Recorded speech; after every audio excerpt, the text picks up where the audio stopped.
Mike check. Yo, what up? What up? Mike D checking in here. Look, I love the reaction that we're getting from the Mobb Deep versus Outkast debate. I think it was a great debate, and I love to see what you guys got going on in the comment section.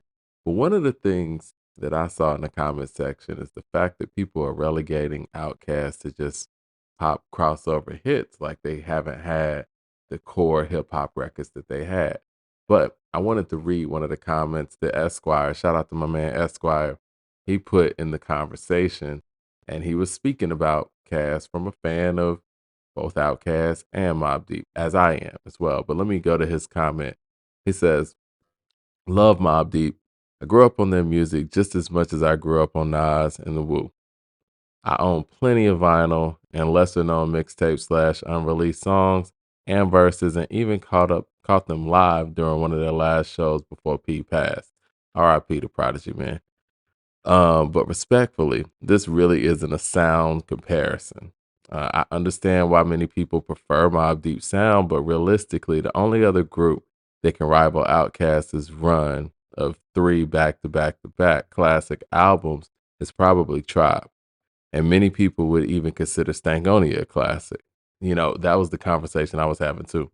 Mobb Deep has two bona fide classics in the infamous and Hell on Earth, and a dope but flawed album in Murder Music.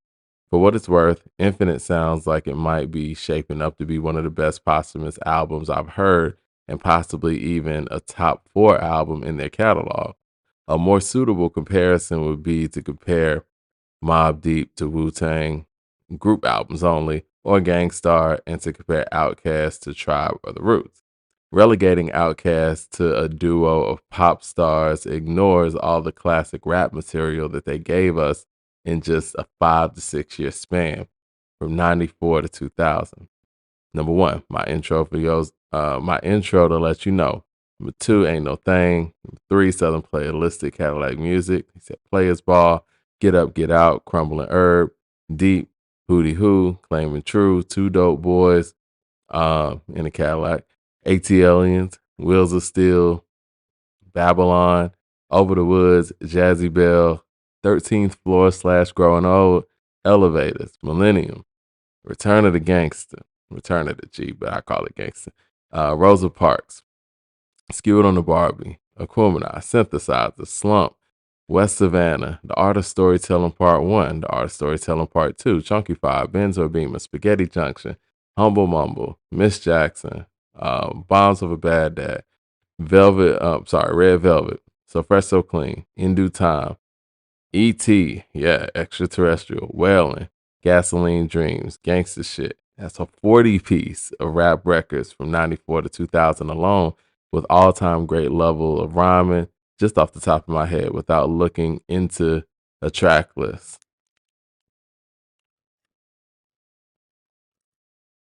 Hold on, my bad, y'all.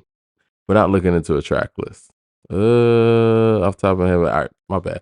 Without looking into a track list, a few of those songs just so happen to have catchy hooks, but that's actually a bonus to be able to incorporate melodies, musicality, and repetition into the music without sacrificing the bars. It's not a knock. And that's not even counting solo material featuring International Players Anthem, Thought Process, Dirty South, 16, or songs like Neck of the Woods with Mystical, Royal Flush, The Artist Storytelling Point Part 4, Next Level Lyricism. If you want to give Mobb the edge for sticking to the script and not veering off into other genres, fine. Or even if you want to pull all your chips on the infamous, that's so understandable. Although it's worth mentioning that Infamy in my opinion, was somewhat unsuccessful attempt of Mobb Deep to cross over. I can see that. And they have a few questionable albums in general, including Infamy and Blood Money. But to reduce Outkast to pop stars based on an album worth of crossover material is wild, considering that they have a first ballot Hall of Fame resume without even mentioning Hey Y'all, The Way You Move, Roses, or anything from Speakerbox / Love Below. Outkast just checks more boxes than Mobb Deep. From diversity of content, compare Liberation with Crumble and Herb, concepts like Synthesizer, The Art of Storytelling 2, Uptempo Records, Moms of a Bad Dad, social commentary slash conscious, get up, get out, experimentation. See Andre off kilter flow on Return of the G and Big Boy's spoken word stanza on Spodio the Dopalicious. Hardcore ain't no thing. Hit records, classic albums, dynamic live performances.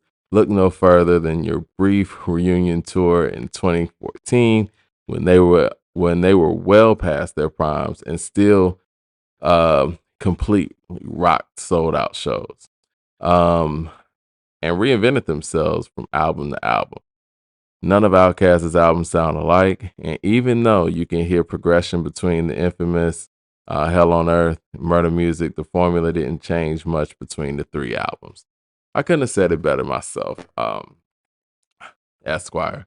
And yeah, I mean, if we want to give our hip hop artists, groups, whatever, props for elevating their game, I don't think you should punish a group like Outkast for being able to try different things, do different things, and do them successfully, and just relegate them to Speaker Box Love below success. We know where Outkast came from. They continue to elevate, and they continue to elevate themselves as individual artists, as a group, and really the genre, helping the genre grow as well.